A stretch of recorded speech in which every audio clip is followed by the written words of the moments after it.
જય સ્વામિનારાયણ. શ્રી સ્વામિનારાયણ ગુરુકુળ રાજકોટ દ્વારા આયોજિત SGIS ઓનલાઈન એજ્યુકેશન પ્રોગ્રામમાં નિપુલ ચોટલિયા આપ સૌનું ફરી સ્વાગત કરે છે. વિદ્યાર્થી મિત્રો, આપણે ધોરણ 12 સાયન્સ જીવ વિજ્ઞાનની અંદર ચેપ્ટર નંબર 13નો અભ્યાસ કરી રહ્યા છીએ. છેલ્લે આપણે એવું જોયું હતું કે ભાઈ વસ્તી વૃત્તાંત, જીવન વૃત્તાંત એટલે કે કોઈ પણ સજીવ છે એ પોતાનો ઘણા બધા ગુણધર્મ જે છે એમાંનો એક ગુણધર્મ પ્રજનન, એના આધારે પોતે પોતાના જેવી સંતતિ ઉત્પન્ન કરે છે. એના ઉપર આપણે કેટલાક ઉદાહરણો સાથે ચર્ચા કરી હતી. આજના લેક્ચરમાં આપણે જે વાત કરવાની છે એ દુનિયાની કોઈ પણ વસ્તી હોય, એ સૂક્ષ્મ જીવ એટલે કે બેક્ટેરિયાની વસ્તી હોય કે માનવ વસ્તી હોય કે પછી કોઈ વનસ્પતિની વસ્તી હોય, એમાં જોવા મળતી પર્યાવરણ સાથે અને વસ્તીની એકબીજા સાથેની આંતરક્રિયાની વાત કરવાની છે. તમે દુનિયામાં કોઈ પણ વસ્તી એવી કલ્પના ન કરી શકો કે એ પર્ટિક્યુલર જગ્યા ઉપર ફક્ત એક જ વસ્તી હોય, બીજી કોઈ પણ પ્રકારની ત્યાં વસ્તી હોય જ નહીં, એવી આપણે કલ્પના જ ન કરી શકીએ. અથવા તો એવું લગભગ ક્યાંય જોવા મળવું નથી કે જ્યાં ફક્ત એક જ પ્રકારના સજીવની વસ્તી છે એનો વસવાટ હોય. આપણે જો ખાલી એમ વાત કરીએ વનસ્પતિની, કે વનસ્પતિ તો પોતે પોતાનો ખોરાક એ જાતે બનાવે છે. એ હિસાબથી તો વનસ્પતિને બીજી કોઈ વસ્તીની જરૂર જ નથી. પણ એવું નથી. વનસ્પતિને જમીનમાંથી પાણી જે બંધિત પ્રકારે છે, એટલે કે પથ્થરોની વચ્ચે એ પાણી અથવા તો જમીનમાંથી કાર્બનિક ક્ષારો અથવા બીજા કોઈ તત્વને લેવા માટે કેટલાય સૂક્ષ્મ જીવની મદદ લેવી પડે છે. તમને એક ઉદાહરણ ખ્યાલ હોય તો સિમ્બી કુળની વનસ્પતિ, એને નાઇટ્રોજન લેવા માટે રાઇઝોબિયમ બેક્ટેરિયાની મદદ લેવી પડે છે. એટલું જ નહીં, વનસ્પતિ પોતે પોતાનો ખોરાક જાતે બનાવે તો આ રીતે સૂક્ષ્મજીવની મદદ લેવી પડે. તો ખાલી સૂક્ષ્મજીવની મદદથી જ વનસ્પતિનું અસ્તિત્વ છે એવું નથી. ઇવન વનસ્પતિને પ્રાણી સૃષ્ટિની જરૂર તો છે જ. વનસ્પતિ એકલી પોતાનું અસ્તિત્વ ન ટકાવી શકે. બહુ સરસ ઉદાહરણ તરીકે જોઈએ તો કોઈ પણ જે સપુષ્પી વનસ્પતિ છે જેમાં લિંગી પ્રજનન થાય છે, એમાં કમ્પલસરી પ્રાણી સૃષ્ટિની મદદ લેવી પડે પરાગ નયન માટે. તો આ જે પ્રાણીઓ છે એ પણ વનસ્પતિના અસ્તિત્વમાં એક યા બીજી રીતે, એમ કહીએ કે ઇનડાયરેક્ટલી એનો ફાળો તો રહેલો જ છે. તો આવું આપણે, આ તો વનસ્પતિ હતી જે પોતે પોતાનો ખોરાક જાતે બનાવતી. તો પ્રાણીઓ તો પોતે પોતાનો ખોરાક નથી બનાવી શકતા. તો કમ્પલસરી એક પ્રકારની પ્રાણીની વસ્તીને કોઈ બીજા પ્રકારની વનસ્પતિ કે પ્રાણીની વસ્તી ઉપર આધારિત રહેવું પડતું હોય. ખોરાકના અર્થમાં કયો કે એની બીજી કોઈ જૈવ રાસાયણિક પ્રક્રિયાના અર્થમાં કયો. તો સજીવોની વસ્તીમાં અલગ અલગ વસ્તી વચ્ચે કંઈક ને કંઈક આંતરક્રિયાઓ થતી હોય, એટલે કે એકબીજા વચ્ચે કંઈક ને કંઈક પ્રકારની છે એક્શન રિએક્શન, એટલે કે પ્રતિક્રિયાઓ જોવા મળતી હોય. તો જે કોમનલી ઓબ્ઝર્વ થાય છે, જોવા મળે છે, એવી 6 પ્રતિક્રિયાઓ જે કોઈ બે વસ્તી વચ્ચે થતી હોય, અલગ અલગ વસ્તીની વાત કરીએ છીએ તો એવી ટોટલ 6 પ્રતિક્રિયાઓની વાત કરી છે. જેમ કે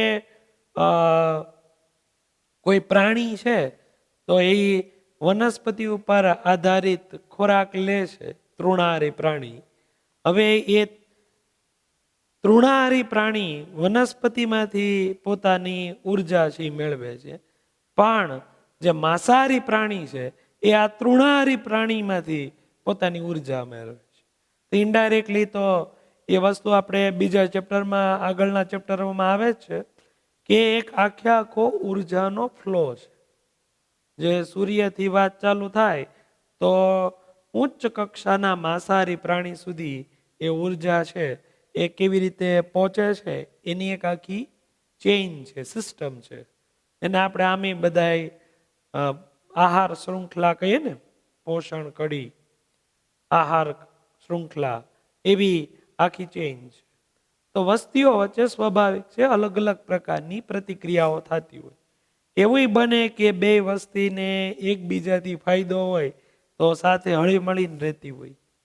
એવું બને કે બે વસ્તી માટે એક જ પ્રકારનો ખોરાક હોય તો બે વચ્ચે કોમ્પિટિશન થાય, તો બેયને નુકસાન પણ થઈ શકે. એવું બને કે એકને બીજા ઉપર આધારિત હોય પણ બીજાને એનાથી કઈ ફાયદો ન થતો હોય. એવું બને કે એકને વસ્તીથી બીજી વસ્તીને નુકસાન હોય પણ જે પહેલી વસ્તી છે એને એની સામે એવડો કાંઈ ફાયદો હોય નહીં. તો આવી અલગ અલગ પ્રતિક્રિયાઓ છે. એ ટોટલ 6 પ્રતિક્રિયાઓનો આપણે અભ્યાસ કરવાનો છે. જે વસ્તી એક પ્રકારની હોય એની પ્રતિક્રિયા બીજી પ્રકારની વસ્તી સાથે કેવી હોય, તો કે એમાં સહોપકારિકતા, સ્પર્ધા, પરભક્ષણ, પરોપજીવન, સહભોજિતા અને પ્રતિજીવન. બરાબર છે. હવે માની લો કે વસ્તીને ફાયદો થતો હોય, કોઈ વસ્તીને ફાયદો થતો હોય તો એ આપણે પ્લસની નિશાનીથી ઇન્ડિકેટ કરશું. કોઈ વસ્તીને નુકસાન થતું હોય તો એ આપણે માઇનસની નિશાનીથી ઇન્ડિકેટ કરશું. અને કોઈ વસ્તીને કંઈ ફેર જ ન પડતો હોય, નો ફાયદો થાય કે નો નુકસાન થાય તો એ આપણે 0થી ઇન્ડિકેટ કરશું. બરાબર છે. હવે દાખલા તરીકે આપણે બે અલગ અલગ વસ્તી લીધી છે, જાતિ એ અને જાતિ બી, એટલે બે અલગ અલગ જાતિની વસ્તી થઈ ગઈ. સહોપકારિકતા શું હોય, તો કે જેમાં બે જાતિ એ અને બી બેયને એકબીજાથી ફાયદો હોય, તો જો બેયમાં પ્લસ બતાવ્યું છે. સ્પર્ધામાં શું થાય, તો કે બેયને નુકસાન જ હોય. કોઈ પણ કોમ્પિટિશન, જે નેચરની અંદર જે કાંઈ આવી સ્પર્ધાઓ થાય છે એમાં બેયને નુકસાન જ હોય. જે જીતે ને એને આફ્ટર ઓલ નુકસાન તો હોય જ. ભલે બેમાંથી એક ચોક્કસ એક જીતે પણ એને નુકસાનની તો ભરપાઈ કરવી જ પડે, નુકસાન તો ભોગવવું જ પડે. આપણે સિમ્પલ ઉદાહરણ લઈએ તો બે દેશો વચ્ચે યુદ્ધ થાય, એમાં કોઈ એક દેશ જીતે ને એક દેશ હારે. જે હારે એ દેશને તો ઘણું નુકસાન થયું, પણ જે દેશ જીતે છે એને જે યુદ્ધ જીતવા માટે જેટલો ખર્ચ અને જેટલા લોકોનું બલિદાન થયું એ એનું નુકસાન. એટલે સ્પર્ધામાં બેયને નુકસાન હોય. પરભક્ષણમાં અને પરોપજીવન એવું છે કે એક જાતિને ફૂલ ફાયદો થાય બીજી જાતિથી, કારણ કે એના ઉપર આધારિત છે. અને ઓલી જાતિ એમાં પોતે પોતાનું અસ્તિત્વ ગુમાવે, એટલે એકને ફાયદો થાય બીજાને નુકસાન. સહભોજિતામાં એવું હોય કે એકને ફાયદો હોય એટલે એની ભેગું રહે, પણ ઓલા બીજાને એનાથી કાંઈ બહુ ફેર પડતો હોય નહીં. એ રહે છે તો એને ફેર નથી પડતો, એની ભેગા નથી રહેતા તો એવડો કાંઈ ફેર પડતો નથી. એટલે કે એને ફાયદો કે નુકસાન નથી, માટે એમાં તટસ્થ એટલે કે શૂન્ય. પ્રતિજીવનમાંય તમે જોવો તો પ્રતિજીવન એવી જ વસ્તુ છે કે જેમાં એક જાતિને નુકસાન થાય અને જે એના ઉપર એક્શન કરે છે, રિએક્શન આપવાના છે, એને કાંઈ ફેર ન પડતો હોય. એટલે આ બધી વસ્તુ આપણે જે છે આમાં ડિટેલમાં જોવાની છે, ઘણા બધા ઉદાહરણો સાથે. તો આ ચેપ્ટરનો આ જે ટોપિક હવે જે ચાલુ થયો વસ્તીની આંતરક્રિયા, એમાં આપણે આ 6 આંતરક્રિયાઓની વાત કરશું. 6 આંતરક્રિયાઓના ઉદાહરણો ખાસ આવડવા જોઈએ, કારણ કે આ આંતરક્રિયાઓ ઉદાહરણ આધારિત MCQમાં પૂછાય છે. પ્લસ આ ટેબલ પણ એટલું જ ઇમ્પોર્ટન્ટ છે. આ સાઇન સિમ્બોલ્સ વાળું કે ભાઈ દાખલા તરીકે પ્રતિજીવનમાં કેવું જોવા મળે તો કે -0, સહભોજિતામાં તો કે +0. એ રીતે આ આપણે યાદ રાખવું જરૂરી છે નીટના MCQ માટે. તો આપણે જે આખી કોન્સેપ્ટ છે જેને આપણે વસ્તીની આંતરક્રિયાઓ કહીએ છીએ એમાં નેક્સ્ટ લેક્ચરથી એક પછી એક આપણે ડિટેલમાં જોવાનું ચાલુ કરશું ઉદાહરણ સાથે કે વસ્તી વચ્ચે આંતરક્રિયાઓ કેવા પ્રકારે થાય છે, કઈ પ્રકારની વસ્તીઓ વચ્ચે કેવા પ્રકારની આંતરક્રિયાઓ થતી હોય છે. પણ મેં કીધું એમ કે કોઈ પણ વસ્તી એવી નથી કે જે એકલી સર્વાઈવ કરતી હોય અથવા એને બીજી કોઈ વસ્તી સાથે આંતરક્રિયા કરવી જ ન પડતી હોય એવું લગભગ એક ઉદાહરણ નથી.